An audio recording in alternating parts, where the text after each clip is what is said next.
Welcome to the numerical analysis course. We are studying different numerical methods to find solution of system of linear equations. In our last lecture, we studied Jacobi's method. It's a method to solve system of linear equation iteratively and find the solution in iterative method. In this lecture, we are going to study Gauss-Seidel method, a method that was given by two scientists, Gauss and Seidel. Right. So it's a method very similar to the Jacobi's method.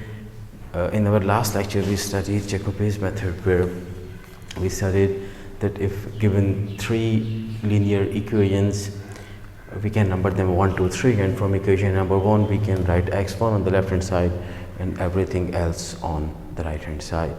And from equation number 2 we can do the same. We can have x2 on the left hand side and everything else on the right hand side. And from equation number 3, this one, we have x3 on the left hand side and we take everything else on the right hand side. Right. So given this, the same step, this is the same step we did for Jacobi's method. It's the same step. Step number 2 looks to be the same, but actually it is not. We start from the same case we started in case of Jacobi's method, and at every iteration n, x1 at iteration n is the same as we did for Jacobi's method. Up till here, this method is the same as Jacobi's method. Right, up till here it is the same as it was in case of the last method, Jacobi's method. But computing x2 and x3 is different because now we use the latest values. In fact, in this whole method we use the latest values of x1, x2 and x3. When we reach till this step, x2 being computed at step n, we have x1, we have 2x1 in fact. One is x1 at n minus 1 at nth iteration, at n minus 1th iteration, n minus 2 iteration, and so on. Suppose we are running it for n is equal to 1, for example. Now we have two n's. One is n, this one just computed in this iteration, and the other x1 is that we computed in the last iteration. So actually we use the latest x that we have. So the latest value of x1 that we have is this x1 computed at iteration n.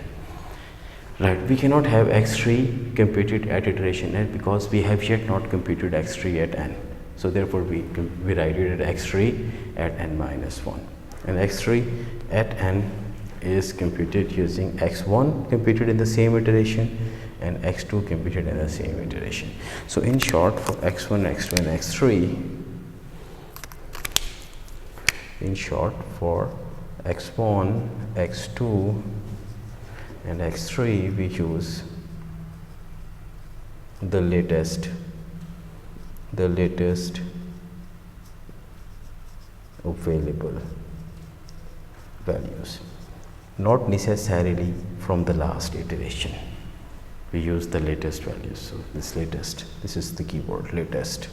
We use the latest available value for x1, x2 and x3.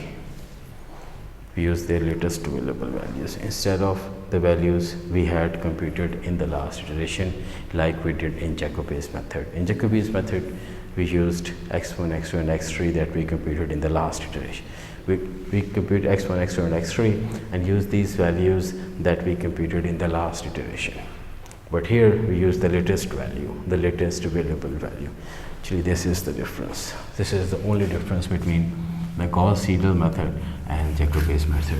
Now we are going to better understand the concept with the help of an example, where we will be given a system of linear equations and we are going to perform a number of iterations to reach to a solution using Gauss-Seidel method. The system is 5x1 minus x2 plus 2x3 is equal to 12. 3x1 plus 8x2 minus 2x3 is minus 25. x1 plus x2 plus 4x3 is 6. So now we can write, even this, we can perform step number 1 and can write this first equation such that x1 is on the left hand side and everything else on the right hand side. 12 minus plus x2 minus 2x3 divided by 5.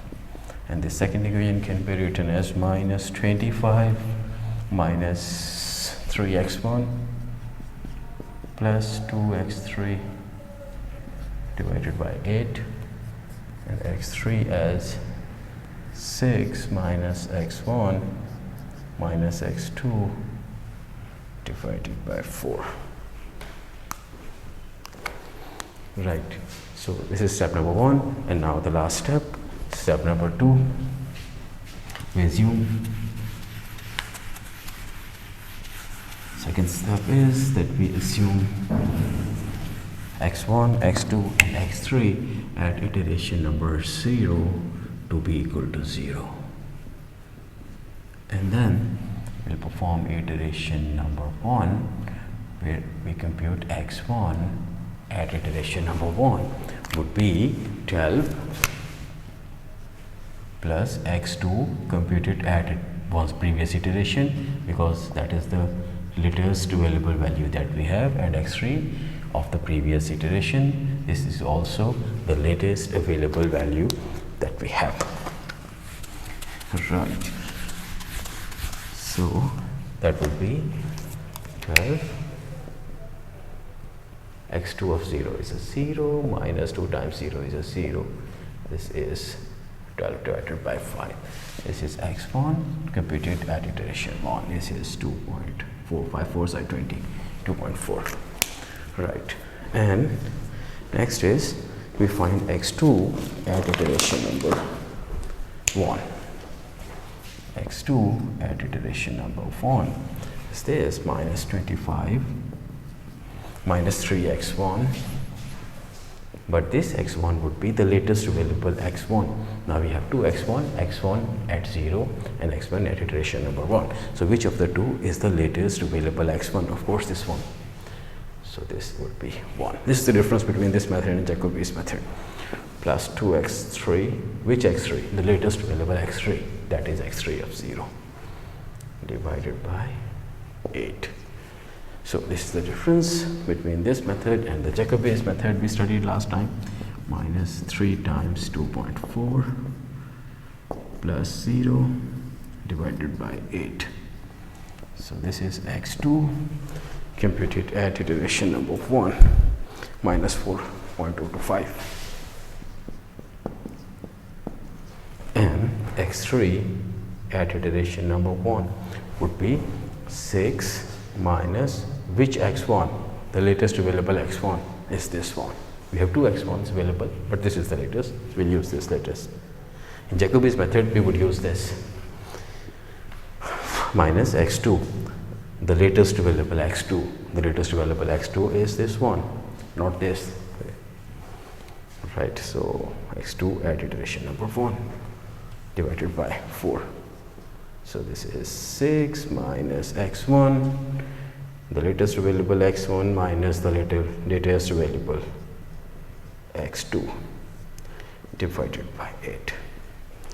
So this is x3 at iteration number 1. This is 1.9. And now we can go on using these basic equations, these general equations. We choose x1 at 2, that would be x1 at 2 would be x2 at 1, x3 at iteration number 1. x2 at iteration number 2 would be x1 at iteration number 2, x3 of one previous iteration, because we have yet not computed x3. And x3 at iteration 2 would be x1 and x2 of the same iteration, because we have just computed them. So this is how it works. I have also written a computer program for you, a Python program that computes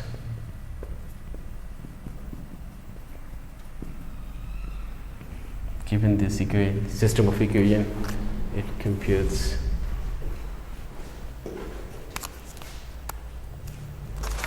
the outputs in the form of the values of x1, x2 and x3 per iteration. So starting with these initial values x1, x2 and x3 all zeros, at iteration number 1 we have this x1 2.4, this is minus 4.025 and x3 is 1.906. At iteration number 2, if we go on, this becomes 0.83, this is minus 2.96, this is 2.03. At iteration number 3, this is 0.99, this is minus 2.99, this is 1.99. At iteration number 4, actually they seem to be converging at 3 different values. x1 is seem to be converging at 1, this seems to be converging at minus 3, and x3 seems to be settling itself at 2. So iteration number 4 becomes 1, it becomes minus 3, it becomes 1.99, and if we go on, it won't change. They won't change much. They tend to be converging at these three values, 1, minus 3, and 1.99. And the last and optional step is verification. You can plug these values into these three equations and check whether they satisfy these three equations. The values of x1, x2 and x3 that you have converged to should satisfy, they must satisfy these three equations. So let's plug these values here.